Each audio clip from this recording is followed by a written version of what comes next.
तुम्ही पण ना एकदा हा रसम राईस ट्रायच करा. मला ना दुपारी खूप भूक लागली होती म्हणून म्हटलं आज चला रसम राईस करूया.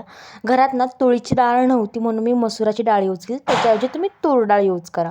आधी ना तेल ठेवायचं, जिरं, मोहरी, कांदा, टमॅटो चांगलं परतून वगैरे घ्यायचं. कढीपत्ता पण टाका, थोडेफार खडे मसाले. ते छान परतून झाल्यानंतर ना आपल्याला सांबार मसाला आणि हळद आणि थोडीशी मिरची पावडर ती पण चवीनुसार तर ती टाकायची. त्यानंतर छान परतून घ्यायचं ते जोपर्यंत त्याला तेल सुटत नाही असं. ते झाल्यानंतर त्यात आपण भात टाकणार आहोत. भात म्हणजे जे आपण डाळ आणि तांदूळ भिजत ठेवलं होतं ना ते त्यात टाकणार आहेत आणि ते जेवढं टाकणार आहे त्याच्या दुप्पट पाणी टाकायचं आपल्याला. त्यावरनं थोडीशी कोथिंबीर पेरा आणि कुकर लावून टाका. त्याची ना एकच शिट्टी घ्यायची आपल्याला.